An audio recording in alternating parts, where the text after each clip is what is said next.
Hi. This week's class is about a primer on Islam. And let me just explain a little bit why I do this unit. I think if you're studying the modern terrorism and Al-Qaeda, 9/11, Islamic fundamentalism, I really think it's important to understand a little bit about basic facts about Islam and Muslims and what Islam is and what it is not. I really realized this as I started teaching my classes, that just diving into Al-Qaeda without at least a little bit of background. Now, the topics that we're going to discuss in this series of conversations is things that people could study their entire life: the history of Islam, theology, some of the controversial issues relating to passages in the Quran, or discrimination against Muslim Americans. Nonetheless, we're going to do the best we can in the short amount of time that we have. And again, this is something to stimulate you to go and learn more. So we can't cover these topics comprehensively, but we're going to start your education, your thinking about these topics this week. And I am so fortunate to have with me to help in this endeavor my good friend and colleague, Imam Abdullah Antepli.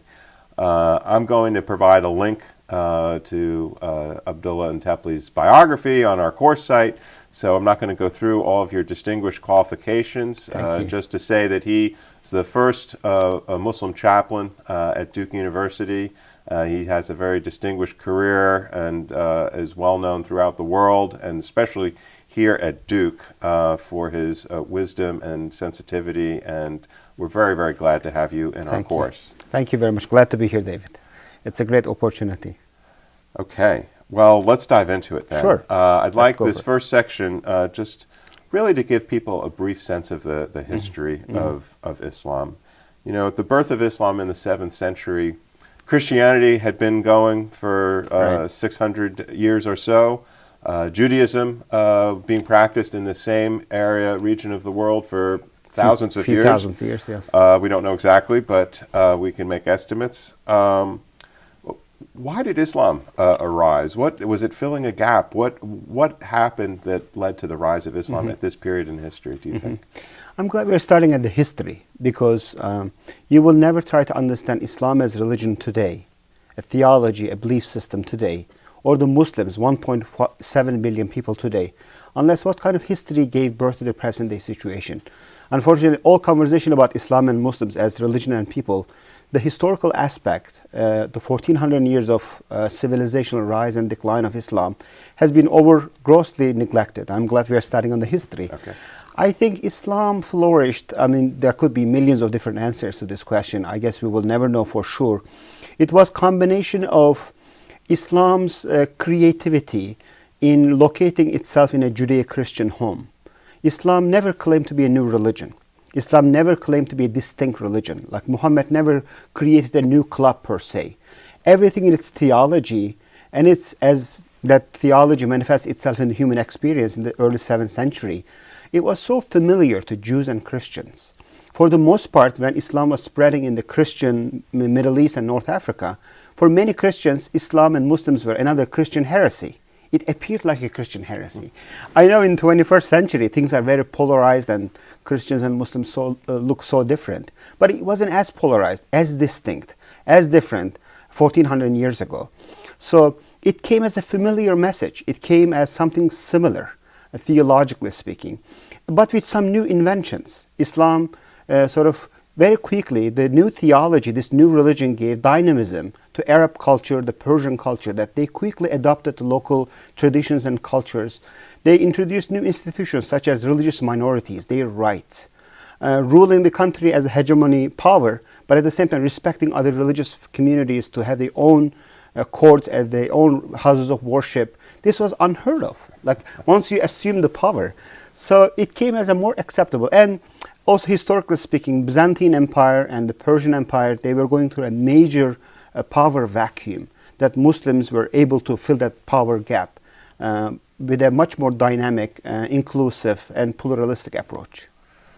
So when you think about the history of Islam, it spread so rapidly in its early centuries. and then by the Middle Ages had spread literally thousands of miles around the globe, as far as Southeast Asia and north into Spain, the span of North Africa, throughout the Middle East, the Indian continent. What do you attribute to why was Islam so successful in spreading across these various cultures, of these various languages, the whole spread of that part of the world? If you look at the spread of civilizations and ideas, usually there are few things behind them: economic power, industrial power, technological power, and also ideological richness. When people feel they are superior throughout the history, Muslims very quickly observed the Greek philosophy. They really swallowed and digested the Persian culture and civilization. Arabs who were nomads, who were not urban people, but quickly adapted the urban civilizations of the local areas. And I think that gave them kind of a motivation to just take this around and expand the borders of Islam. It could be explained theologically. There was an internal drive to take this new religion to every possible places.